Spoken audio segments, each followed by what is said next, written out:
Hello friends, you are most welcome in physics in easy way. दोस्तों, हमारा channel physics in easy way में आपका बहुत बहुत स्वागत है।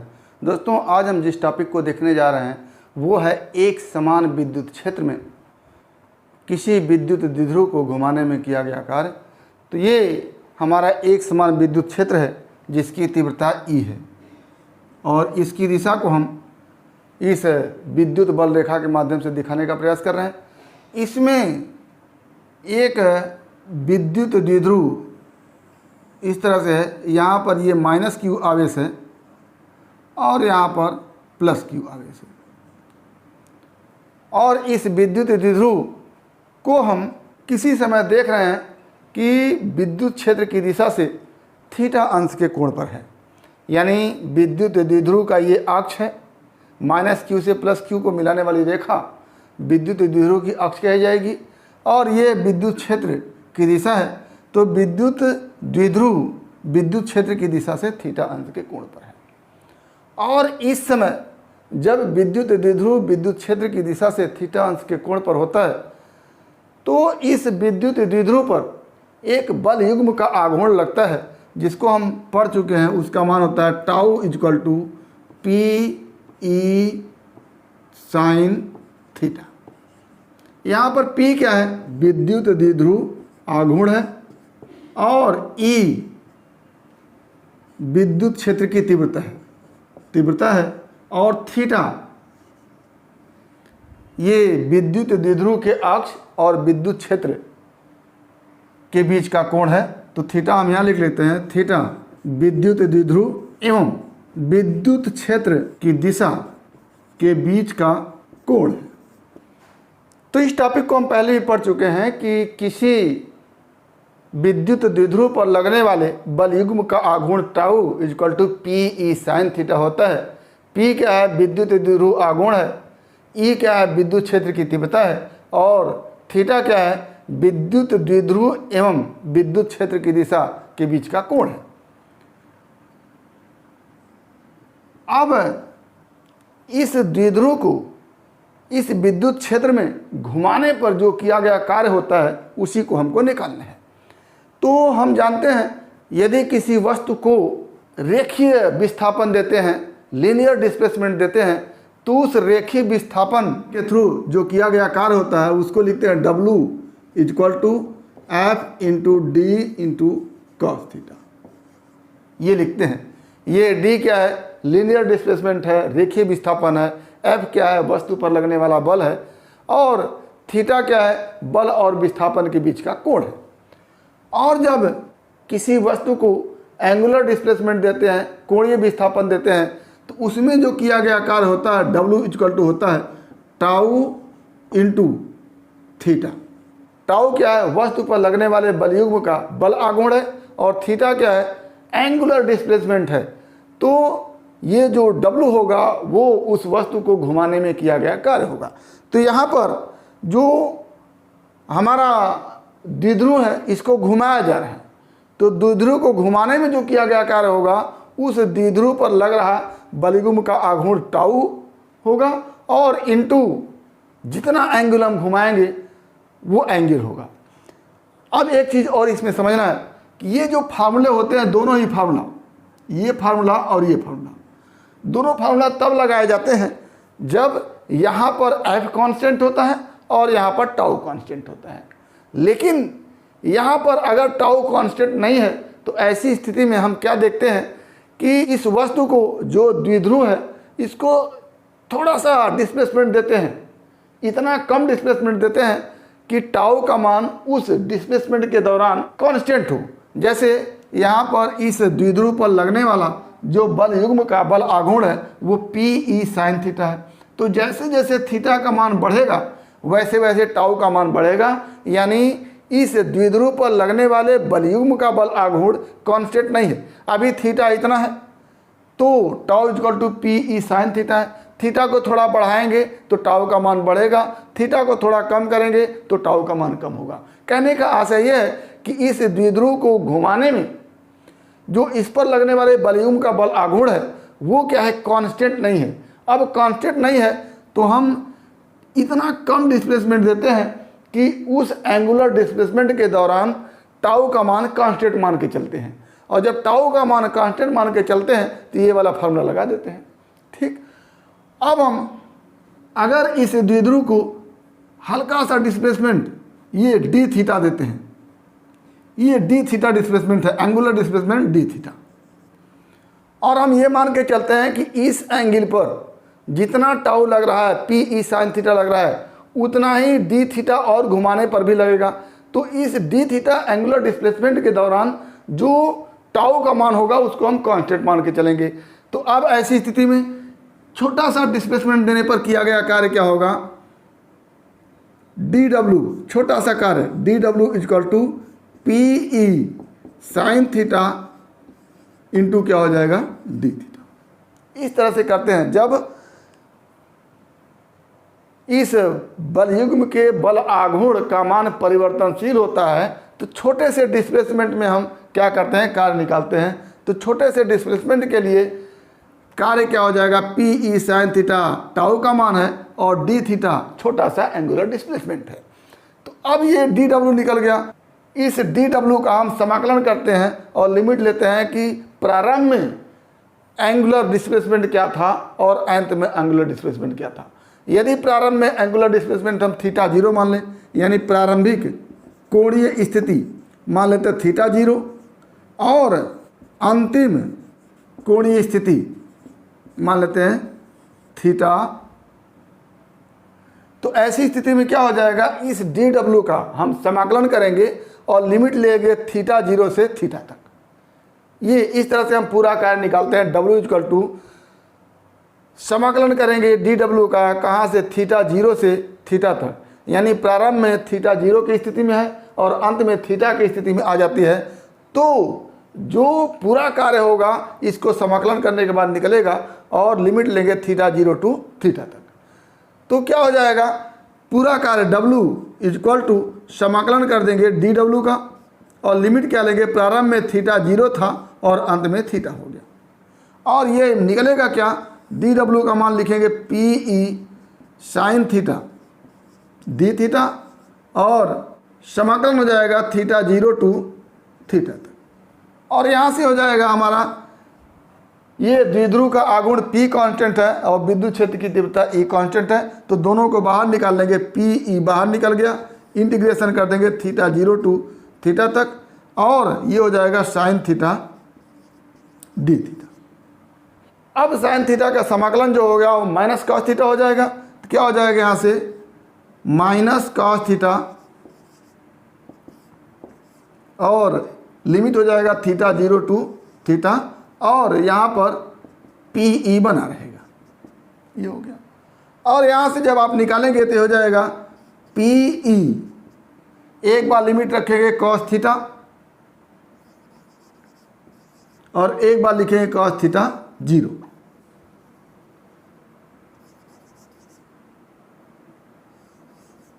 जीरो, और ये माइनस के साथ है तो माइनस पहले से लगा देंगे। अब इसको अगर निकालें आप तो क्या हो जाएगा, P E cos theta zero minus cos theta. ये थीटा जीरो क्या है, प्रारंभिक कोणीय स्थिति है द्विध्रुव की। अगर प्रारंभिक कोणीय स्थिति द्विध्रुव की विद्युत क्षेत्र की दिशा में हो तो थीटा जीरो का मान क्या हो जाएगा, जीरो हो जाएगा। तो यहाँ से हो जाएगा पी ई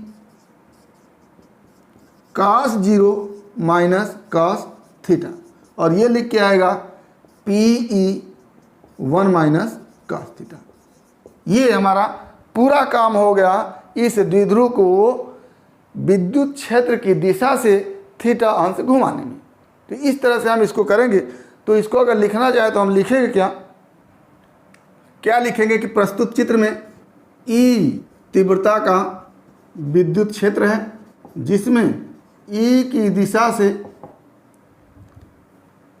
थीटा कोण पर कोई पी द्विध्रुव आघूर्ण का विद्युत द्विध्रुव है। इस स्थिति में द्विध्रुव पर लगने वाले बल युग्म का आघूर्ण, बल युग्म आघूर्ण टाउ बराबर पी ई साइन थीटा होगा, जो थीटा के साथ परिवर्तनशील है। द्विध्रुव को अत्यंत सूक्ष्म कोणीय विस्थापन डी थीटा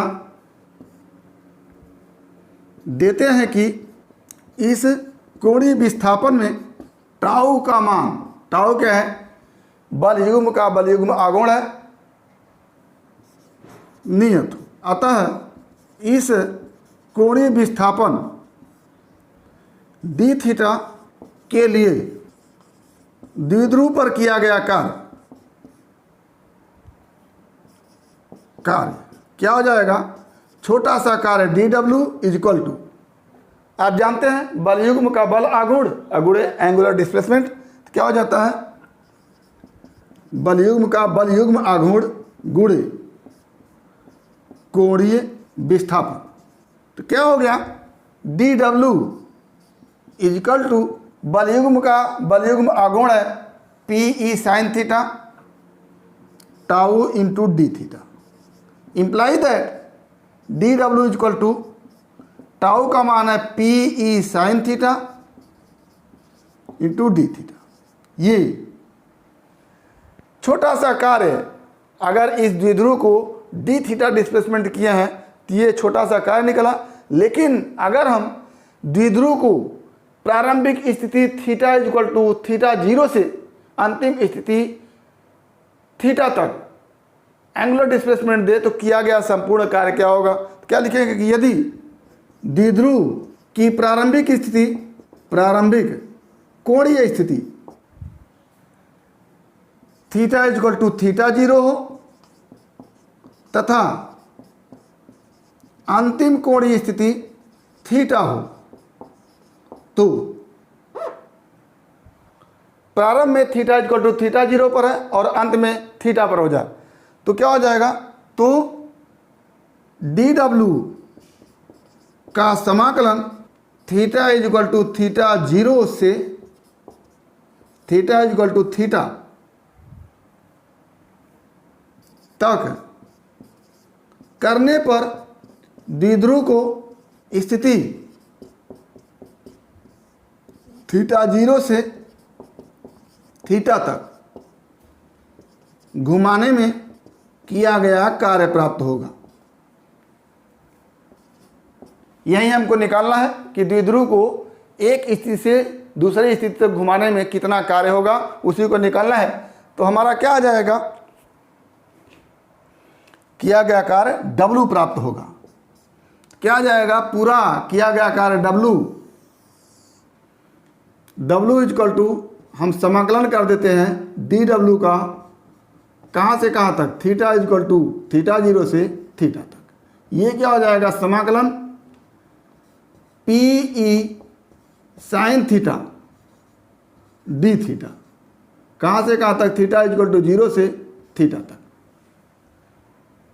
अब ये हमारा हो जाएगा implies that W is equal to PE, यहाँ P क्या है, द्विध्रुव का द्विध्रुव आघूर्ण है, कांस्टेंट रहेगा। P और E विद्युत क्षेत्र की तीव्रता है, ये भी एक समान है, निकल गया बाहर।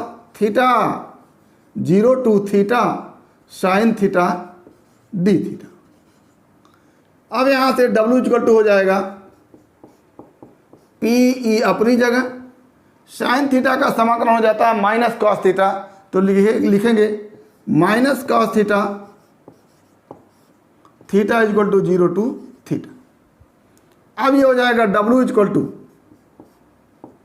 PE, इस माइनस को प्लस करने के लिए लिमिट को उलट देते हैं, तो क्या हो जाएगा कॉस थीटा, लिमिट हो जाएगा थीटा टू थीटा जीरो। अब ये क्या हो जाएगा W इक्वल टू PE, एक बार रखेंगे कॉस थीटा जीरो और एक बार रखेंगे कॉस थीटा। ये हमारा जनरल फार्मूला हो गया।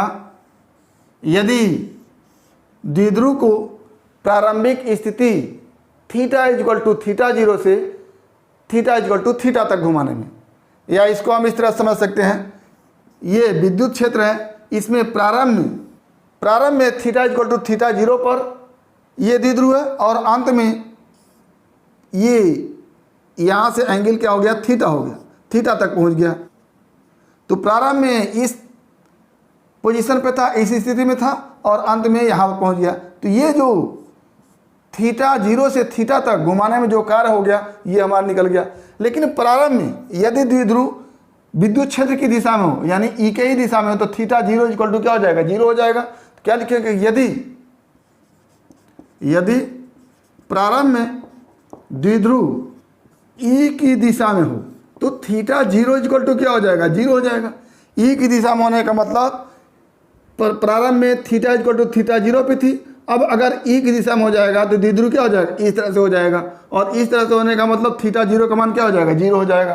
तब यहाँ पर थीटा 0 की जगह क्या लिखेंगे, 0 लिख देंगे, क्या हो जाएगा। तो द्विध्रुव को थीटा कोण घुमाने में कार्य W इक्वल टू क्या हो जाएगा, PE अपनी जगह रहेगा और cos थीटा 0 की जगह क्या हो जाएगा, cos 0 माइनस cos थीटा, और ये क्या हो जाएगा, W equal to PE 1 minus cos theta.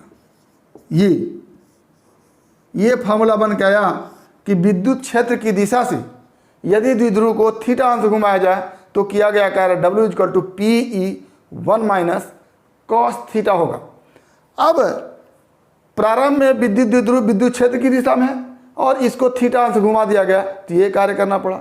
यदि द्विध्रुव को विद्युत क्षेत्र की दिशा से 90 डिग्री घुमा दिया जाए, यानी इस स्थिति से ऐसे कर दिया जाए, तो अब अंतिम स्थिति 90 हो जाएगी। तो 1 माइनस cos 90 इक्वल टू क्या हो जाएगा, PE केवल बचा रह जाएगा। क्या हो जाएगा कि अंत में लिखें अगर हम कि यदि द्विध्रुव को ई की दिशा से, यानी द्विध्रुव ई की दिशा में प्रारंभ में है, उससे कितना घुमा दिया जाए, 90 डिग्री घुमा दिया जाए, तो थीटा इक्वल टू क्या हो जाएगा, 90 हो जाएगा।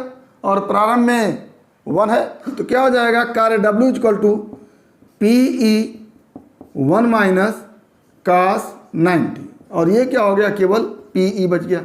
यानी विद्युत क्षेत्र की दिशा से 90 डिग्री घुमा दिया जाए तो किया गया कार्य क्या हो जाएगा, PE हो जाएगा।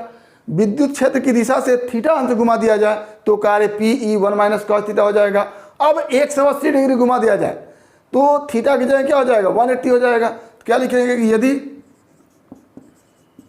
द्विध्रुव को घुमाकर ई के विपरीत कर दिया जाए, और जब ई के विपरीत कर देंगे तो क्या हो जाएगा, ई की दिशा ये है इस तरह से, तो प्रारंभ में द्विध्रुव इसी दिशा में है और इसको घुमा दिया गया अंत में इधर की दिशा में, द्विध्रुव को ई दिशा में घुमा दिया गया। तो प्रारंभिक स्थिति तो थीटा इक्वल टू 0 है और अंतिम स्थिति क्या हो जाएगी, थीटा इक्वल टू 180। तो जहाँ पर थीटा है वहाँ पर क्या लिख देंगे, 180 लिख देंगे। क्या हो जाएगा, अब W इक्वल टू, तो यहाँ पर लिखेंगे थीटा इक्वल टू 180, क्या हो जाएगा, W equal to PE 1 minus cos 180, और cos 180 का मान -1 होता है तो क्या हो जाएगा, W equal to PE 1 minus -1, क्या हो जाएगा, माइनस माइनस मिलके प्लस हो गया तो क्या हो जाएगा, ट्वाइस PE। तो ये हमारा W इक्वल टू क्या हो गया, W equal to twice PE। तो विद्युत द्विध्रुव को घुमाने में किया गया जो कार्य है वो एक फार्मूला ये आया कि W equal to PE cos theta 0 minus cos theta. Theta 0 क्या है, प्रारंभिक स्थिति है द्विध्रुव को विद्युत क्षेत्र की दिशा से, और थीटा क्या है, अंतिम स्थिति है। तो थीटा 0 से थीटा अंश घुमा दिया गया तो ये कार्य मिल गया। और यदि प्रारंभ में विद्युत द्विध्रुव विद्युत क्षेत्र की दिशा में है तो उसको थीटा अंश घुमाने में जो कार्य होगा वो PE 1 माइनस cos थीटा होगा, और विद्युत क्षेत्र की दिशा से 90 अंश घुमाएं, यानी विद्युत क्षेत्र के लंबवत कर दें तो कार्य क्या हो जाएगा, PE, और 180 डिग्री घुमा दे तो कार्य क्या हो जाएगा, W equal to twice PE हो जाएगा। तो यह विद्युत क्षेत्र में विद्युत द्विध्रुव को विभिन्न एंगुलर डिस्प्लेसमेंट, विभिन्न कोणीय विस्थापन देने में किया गया कार्य हो गया। तो ये हमारा एक फार्मूला ये बन के आएगा, ये फार्मूला ये है, ये फार्मूला ये है और ये फार्मूला ये है। तो इस तरह से हम देखें कि विद्युत क्षेत्र में किसी विद्युत द्विध्रुव को घुमाने में किया गया कार्य विभिन्न एंगल पर क्या क्या होता है। तो उम्मीद करते हैं कि टॉपिक आपको समझ में आया होगा। अगर इसमें किसी प्रकार की समस्या है तो आप हमारे YouTube चैनल के कमेंट बॉक्स में कमेंट करके अपनी समस्या का समाधान करेंगे। और यदि वीडियो क्लिप पसंद आए तो प्लीज़ लाइक करेंगे, शेयर करेंगे, साथ ही हमारे YouTube चैनल को सब्सक्राइब करेंगे, ताकि इस तरह के वीडियो क्लिप का नोटिफिकेशन आपको मिलता रहे और आपके फिजिक्स की मुकम्मल तैयारी होती रहे। तो आज बस इतना ही। अगला टॉपिक हमारा होगा विद्युत द्विध्रुव की विद्युत क्षेत्र में विद्युत स्थितिज ऊर्जा, जिसको हम अगले वीडियो क्लिप में देखेंगे। तो आज बस इतना ही। एक बार फिर आपके भविष्य के लिए बेस्ट ऑफ लक। धन्यवाद।